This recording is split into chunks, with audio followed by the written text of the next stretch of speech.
बिस्मिल्लाहिर्रहमानिर्रहीम। आज के लेक्चर में हम फर्स्ट ईयर की तमाम न्यूमेरिकल्स को देखेंगे और तमाम कॉन्सेप्ट्स को देखेंगे। क्या ट्रिक्स और क्या टेक्निक्स है कि एनएमडीके का बच्चा इजीली वो तमाम न्यूमेरिकल्स आसानी से 2 सेकंड के अंदर जवाबात हासिल कर सके।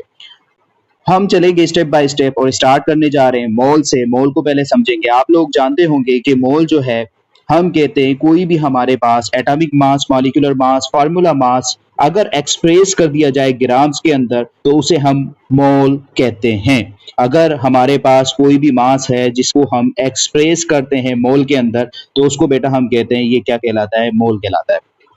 बेसिकली हमारे पास 3 चीजें हमें मोल से मिलती हैं। सबसे पहली चीज मिलता है मोलर मास किसी भी स्पेशी का। दूसरी चीज हमें मिलता है मोल से एवोगैड्रो नंबर।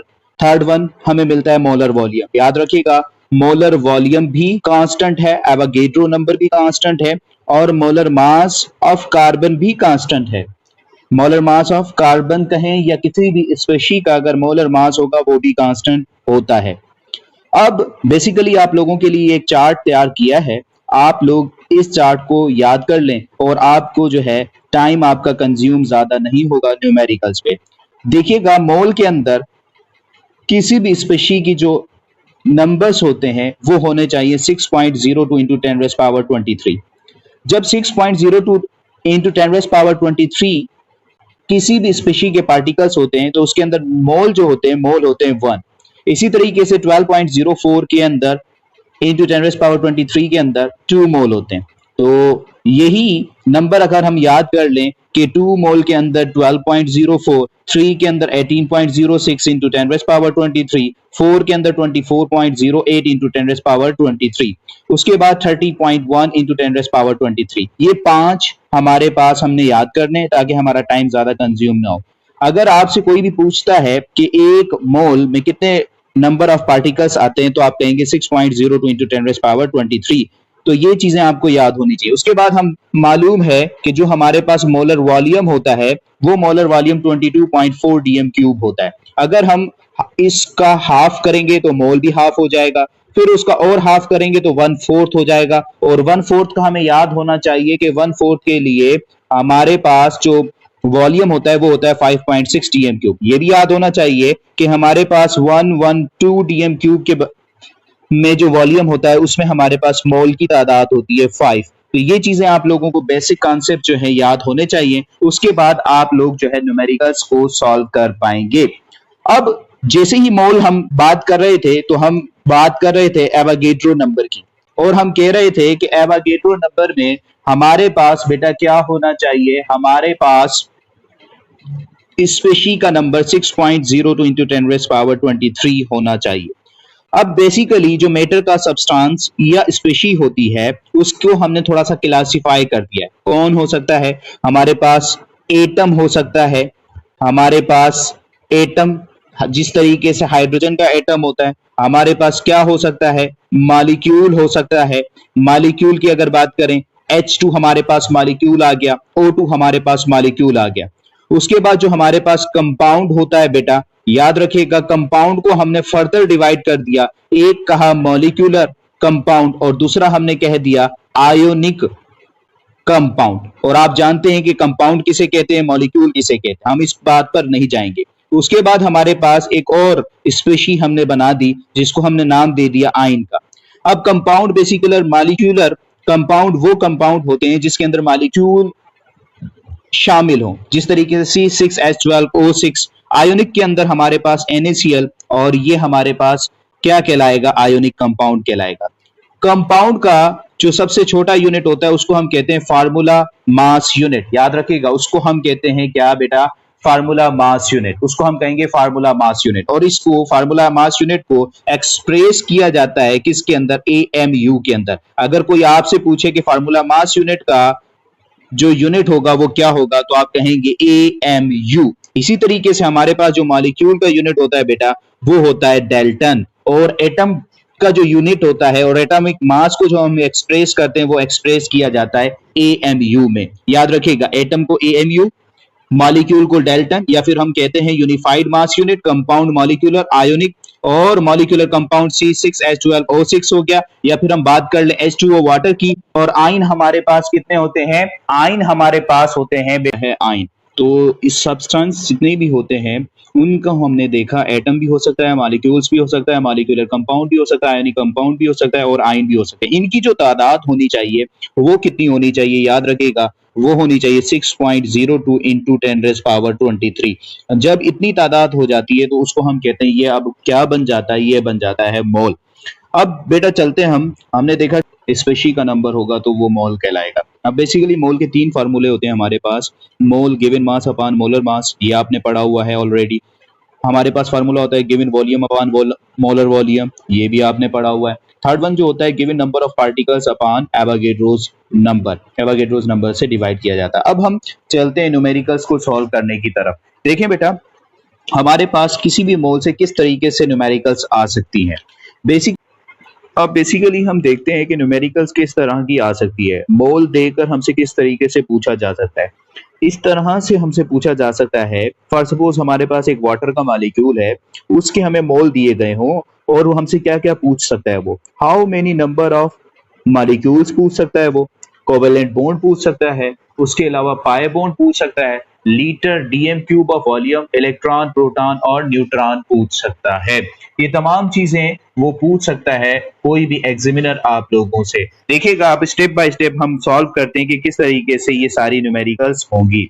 तो सबसे पहले हम देखेंगे, बात करेंगे किसकी बेटा? बात करेंगे नंबर ऑफ मॉलिक्यूल्स की, कि अगर हमें मोल दिए गए हों और नंबर ऑफ मॉलिक्यूल्स हमसे पूछ लिए गए हों। क्या दिए गए हों बेटा? मोल दिए गए हों। फॉर सपोज हमसे कहा कि 2 मोल हमारे पास हैं और नंबर ऑफ मॉलिक्यूल्स वाटर के कितने होंगे। देखें, 1 मोल के अंदर 6.02 इंटू 10⁻23 मॉलिक्यूल्स होते हैं। तो 2 के अंदर कितने होते हैं? हम सिंपली 2 से मल्टीप्लाई करेंगे, जवाब क्या आएगा? 12.04 इंटू 10⁻23। ये हमारे पास जवाब आ गया कि मॉलिक्यूल्स कितने होंगे किसी भी 2 मोल ऑफ वाटर के अंदर। अब आपसे बेटा अगर कोई और मॉलिक्यूल दे वो, तो आप लोग इजीली ये सवाल सॉल्व कर सकते हो, क्वेश्चन इस टाइप के सॉल्व कर सकते हैं।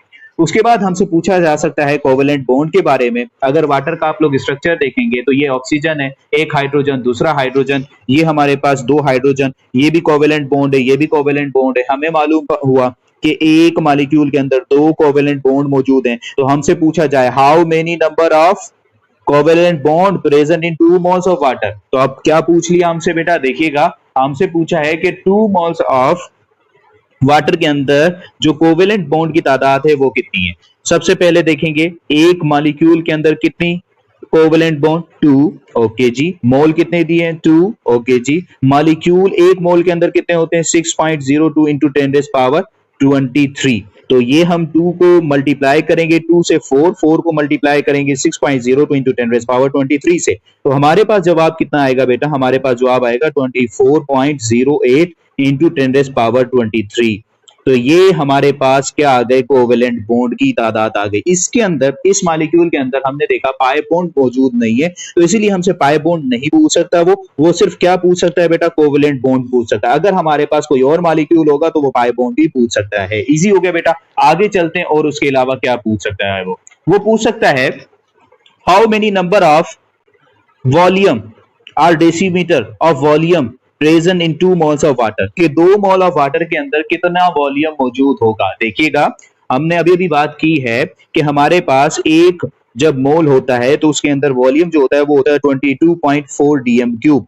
और अगर हमारे पास 2 मोल होंगे तो हम सिंपली 2 से मल्टीप्लाई करेंगे, और आप लोगों को याद है कि 2 को जब आप मल्टीप्लाई करोगे तो जवाब आएगा 44.8 डीएम क्यूब। तो ये हमारे पास बेसिकली जवाब आ जाएगा। उसके बाद क्या पूछ सकता है बेटा? वॉल्यूम के अलावा वो क्या पूछ सकता है? देखें, वॉल्यूम के अलावा वो सब एटॉमिक पार्टिकल्स के बारे में पूछ सकता है। ये सब एटॉमिक पार्टिकल्स पर जाने से पहले हमें थोड़ा सा एक कॉन्सेप्ट देखना होगा, और उस कॉन्सेप्ट को किस तरीके से हम समझेंगे। देखें बेटा, बेसिकली हमसे वो पूछ सकता है मोल, हमारे पास एक मोल है और उसके अंदर कितने इलेक्ट्रॉन मौजूद हैं। फॉर सपोज ये हमारे पास एक कैल्शियम है और इस कैल्शियम के अंदर इलेक्ट्रॉन मौजूद हैं। इलेक्ट्रॉन 20 होते हैं, आपको मालूम है, हमने कंप्लीट नहीं बनाया। फॉर सपोज आप फर्ज करें कि हमारे पास 20 इलेक्ट्रॉन मौजूद हैं। अब इसके अलावा आपने देखा कि एक एटम के अंदर 20 इलेक्ट्रॉन है, तो दो के अंदर कितने होंगे बेटा? आप क्या करोगे? उसको मल्टीप्लाई करोगे, ऐसा ही करोगे ना? तो आप मल्टीप्लाई करोगे, फिर उसके बाद थर्ड वन में क्या करोगे? मल्टीप्लाई, देन फोर्थ वन में क्या करोगे? मल्टीप्लाई, फिफ्थ वन से भी क्या करोगे? मल्टीप्लाई, और सिक्स वन से भी क्या करोगे? मल्टीप्लाई करोगे। अगर मैं आपसे पूछ लूं कि इन 6 एटम्स के अंदर इलेक्ट्रॉन की तादाद कितनी है, तो आप कहेंगे सर एक एटम के अंदर 20 इलेक्ट्रॉन, तो 20 को मल्टीप्लाई करें 6 से, हमारे पास जो जवाब आएगा वो 120 इलेक्ट्रॉन हो जाएंगे। तो इसी तरीके से मेरा बेटा, जब भी हमें इलेक्ट्रॉन की न्यूमेरिकल्स दी जाए तो हमने क्या देखना है? सबसे पहले हमने ये बात देखनी है कि हमारे पास इलेक्ट्रॉन एटम के अंदर कितने मौजूद है। हमें पता चल गया 20 इलेक्ट्रॉन्स मौजूद होते हैं एक एटम के अंदर, ठीक है, आपको मालूम हो गया। फिर उसके बाद आपने देखना है कि हमारे पास मोल के अंदर एटम की तादाद कितनी है, तो आप कहेंगे 6.02 इंटू 10⁻23। तो इसी तरीके हमने देख लिया कि 6 एटम ऑफ कैल्शियम के अंदर 120 इलेक्ट्रॉन थे। इसी कॉन्सेप्ट्स को मद्देनजर रखते हुए अगर हमसे कोई पूछ ले कि how many number of electrons present in 2 moles of water, तो हम क्या देखेंगे बेटा? हमें सबसे पहले देखना होगा कि एक जो वाटर का मॉलिक्यूल है, एक जो वाटर का मॉलिक्यूल है उसके अंदर कितने हमारे पास इलेक्ट्रॉन। तो आपने देखा कि हमारे पास ये हाइड्रोजन H2O जिसे आप कहते हैं, इसके अंदर हाइड्रोजन के अंदर 1 इलेक्ट्रॉन है, प्लस 2 मल्टीप्लाई ऑक्सीजन के अंदर 8 इलेक्ट्रॉन है। जब आप इनको प्लस करेंगे तो जवाब आएगा हमारे पास 10। अब ये 10 इलेक्ट्रॉन एक मॉलिक्यूल के अंदर मौजूद है, तो इसी तरीके से हम क्या करेंगे बेटा? 10 को हम मल्टीप्लाई करेंगे 2 से। क्यों 2 से मल्टीप्लाई कर रहे हैं? क्योंकि हमारे पास नंबर ऑफ मोल्स 2 है। फिर उसके बाद मल्टीप्लाई करेंगे 6.02 इंटू 10⁻23 से मल्टीप्लाई करेंगे, तो हमारे पास जवाब कितना आ जाएगा? हमारे पास जवाब आ जाएगा 12.04 इंटू 10⁻24। तो ये इतना बड़ा नंबर जो है ये इलेक्ट्रॉन का होगा किसके अंदर? वाटर के मॉलिक्यूल के अंदर। अब ये इलेक्ट्रॉन हमसे पूछा गया है, हमसे पूछा गया इलेक्ट्रॉन के बारे में, हमसे प्रोटॉन भी पूछ सकता है। अगर आपसे प्रोटॉन पूछे तो आप यही पैटर्न फॉलो करेंगे, क्योंकि आपको मालूम है कि इलेक्ट्रॉन और प्रोटॉन किसी भी एटम के अंदर सेम तादाद में होते हैं। अगर हमसे न्यूट्रॉन पूछ लिया जाए तो हम थोड़ा सा पहले क्या करेंगे? कैलकुलेट करेंगे एक मॉलिक्यूल के अंदर न्यूट्रॉन कितने मौजूद हैं। फॉर सपोज जो वाटर के अंदर न्यूट्रॉन की बात करेंगे तो ओनली 8 इलेक्ट्रॉन न्यूट्रॉन मौजूद होते हैं, तो 8 न्यूट्रॉन मौजूद होने की वजह से हम 8 को मल्टीप्लाई करेंगे 2 से, देन मल्टीप्लाई करेंगे 6.02 इंटू 10⁻23 से, और हमारे पास जो भी नंबर आएगा 16 Na फॉर सपोज हमारे पास जवाब आ गया, तो ये हमारे पास न्यूट्रॉन का नंबर आ चुका है। तो इसी तरीके से हमारे पास किसी भी मॉलिक्यूल से कोई भी मोल दिए गए हो तो हम क्या कर सकते हैं? आइडेंटिफाई कर सकते हैं। अब एग्जामिनर क्या करता है? एग्जामिनर थोड़ा सा पेचीदा कर देता है सवाल को। किस तरीके से? फॉर सपोज वो थोड़ा सा इस तरीके से कहता है कि how many number of electrons present in 36 gram of water. एक क्वेश्चन ये बना दे, एक क्वेश्चन ये बना दे कि 44.8 डीएम क्यूब ऑफ वाटर, और एक और बना दे, क्या बना दे? वो कह दे कि for suppose 24.08 into 10⁻23 molecules of water. तो इस तरीके से भी वो क्वेश्चन दे सकता है। जब 36 ग्राम देगा आप मोल निकालेंगे पहले, उसके बाद सेम मल्टीप्लाई कर देंगे नंबर ऑफ मॉलिक्यूल से और मल्टीप्लाई करेंगे नंबर ऑफ इलेक्ट्रॉन से। इसी में भी यही पैटर्न होगा कि पहले मोल निकालेंगे, इसमें भी पहले आप मोल निकालेंगे। तो ये पैटर्न है किसी भी किस्म की न्यूमेरिकल्स को सॉल्व करने के लिए। आपके पास अगर कोई भी किसी भी किस्म का एनएमडी केट के पास एनएमडी केट एग्जाम में क्वेश्चन आता है तो घबराना नहीं है, आप लोगों ने इस तरीके से सॉल्व करना है। तो हमने देखा कि किस तरीके से number of molecules find out किए जाते हैं, कोवेलेंट बॉन्ड फाउंड किए जाते हैं, litre DM cube of volume found किया जाता है, इलेक्ट्रॉन फाउंड किए जाते हैं, प्रोटॉन और न्यूट्रॉन। ये तमाम की तमाम हमने बातें कर ली। अब चलते हैं बेटा आगे, और आगे हम बात करेंगे किसकी? आगे हम बात करेंगे स्टेचोमेट्री की। स्टेचोमेट्री आप जानते हैं कि रिलेशनशिप होता है, कौन सा रिलेशनशिप? क्वांटिटेटिव रिलेशनशिप होता है रिएक्टेंट और प्रोडक्ट के अंदर। तो हम जो है थ्योरी पे बात नहीं करेंगे, हम न्यूमेरिकल्स की बात करेंगे। देखिए जी, स्टेचोमेट्री जो हमारे पास स्टेचोमेट्री होती है उसके अंदर हम बुक्स के अंदर पढ़ते हैं 3 रिलेशंस। याद रखिएगा, हम कितने रिलेशंस पढ़ते हैं? 3 रिलेशंस पढ़ते हैं। एक कहते हैं मास मास, एक होता है हमारे पास मास वॉल्यूम, एक होता है हमारे पास वॉल्यूम वॉल्यूम।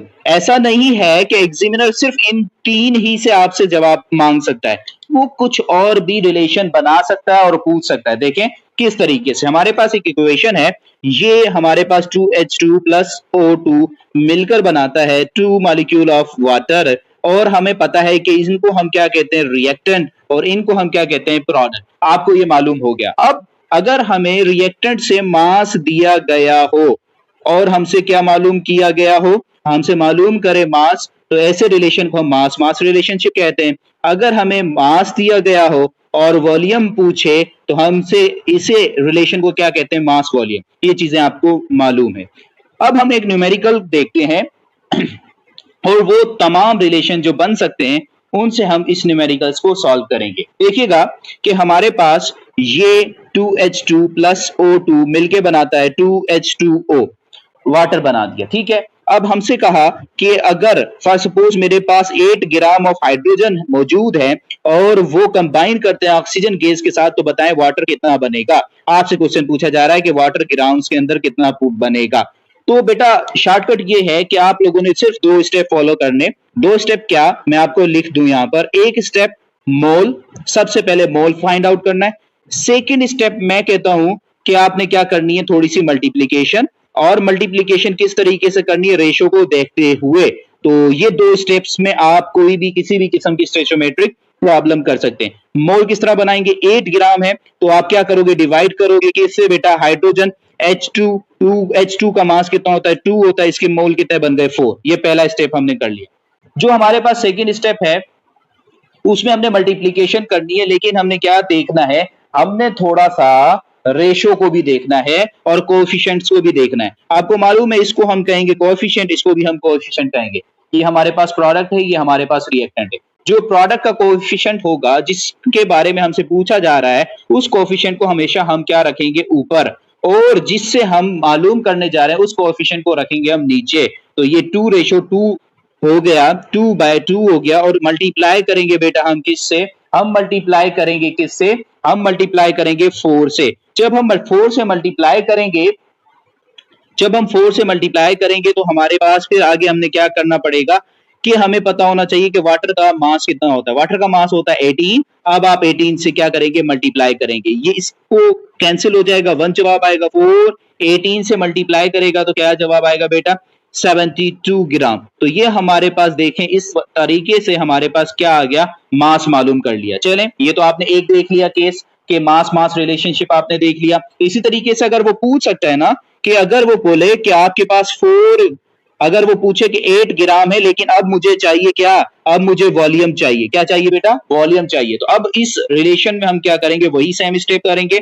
पहला स्टेप मोल फाइंड आउट करेंगे, मोल जैसे ही फाइंड आउट हुए 4 को, अब ये जो जगह है 18 जहां पर हमने रखा था, ये स्टेप भी सेम होता है स्टेचोमेट्री के अंदर, ये स्टेप भी सेम होता है।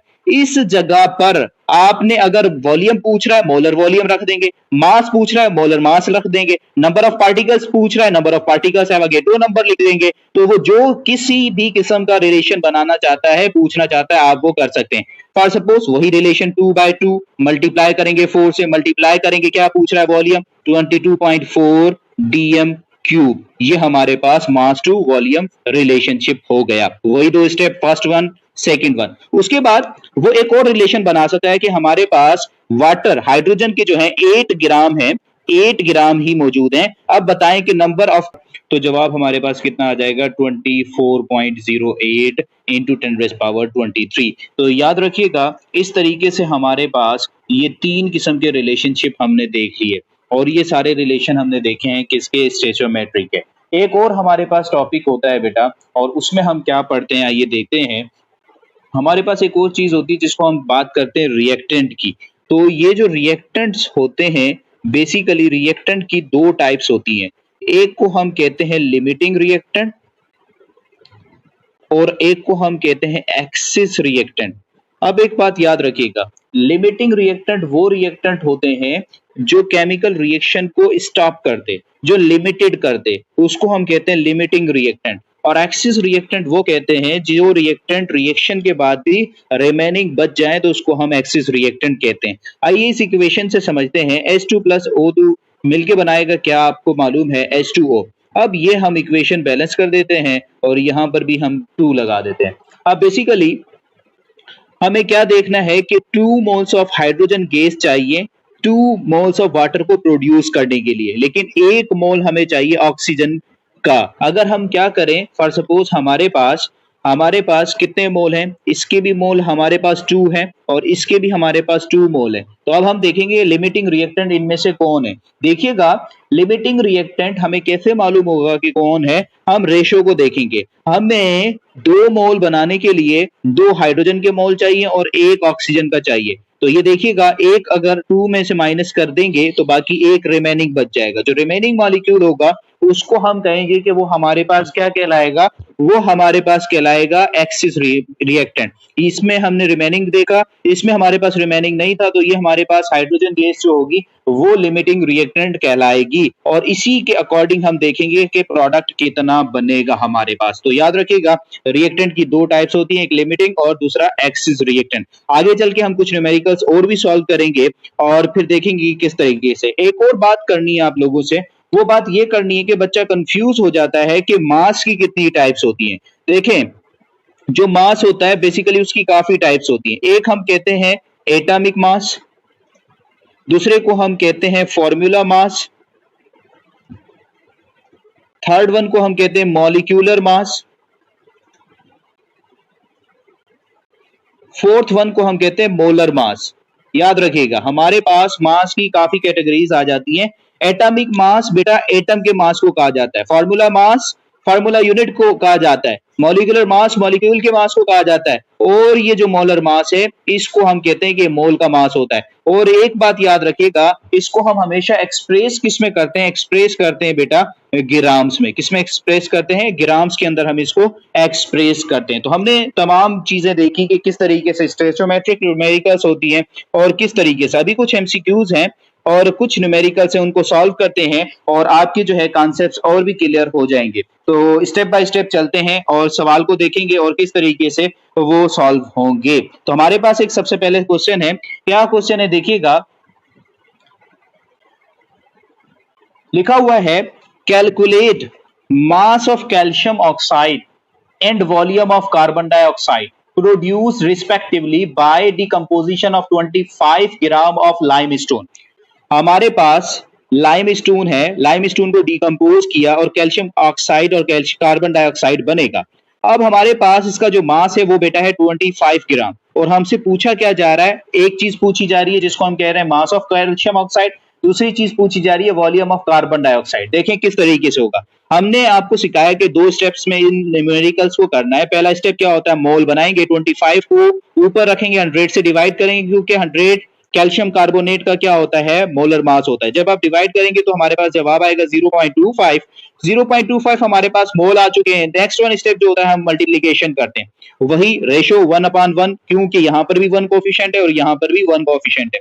मल्टीप्लाई करेंगे 0.25 से, मल्टीप्लाई करेंगे 56 से।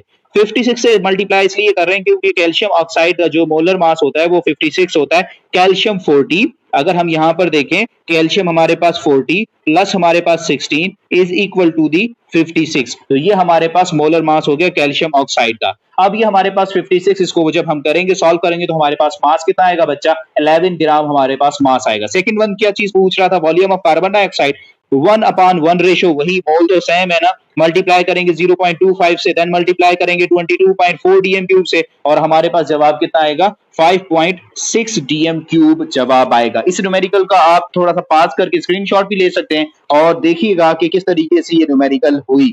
और उसके बाद हमारे पास एक और है, उसमें लिखा जा रहा है कि methane react with stem, methane react with steam to form hydrogen and carbon dioxide as shown below।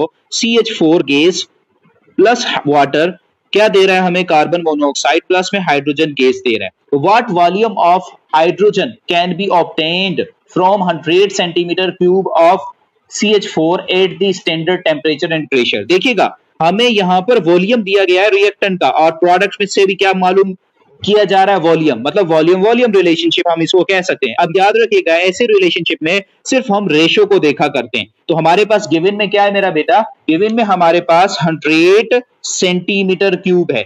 100 centimetre cube given है, तो हम क्या देखेंगे, इसका रेशो, हाइड्रोजन का जो रेशो बनाएगा वो 3 है, और यहां पर हमारे पास कितना है मेरा बेटा 1। 3 को ऊपर रखेंगे, 1 को नीचे रखेंगे, जैसे हम करते हुए आए हैं, मल्टीप्लाई करेंगे 100 से, तो जवाब हमारे पास, आंसर हमारे पास क्या आएगा, 300 सेंटीमीटर क्यूब हमारे पास आंसर आ जाएगा। तो आपने ये देखा कि किस तरीके से इसको हमने सॉल्व किया है। अब एक और क्वेश्चन है, उस क्वेश्चन को सॉल्व करने से पहले बेटा हमें क्या करना होगा कि थोड़ा सा एक टॉपिक पढ़ना पड़ेगा, जिसको हम कहते हैं क्या, परसेंटेज यील्ड।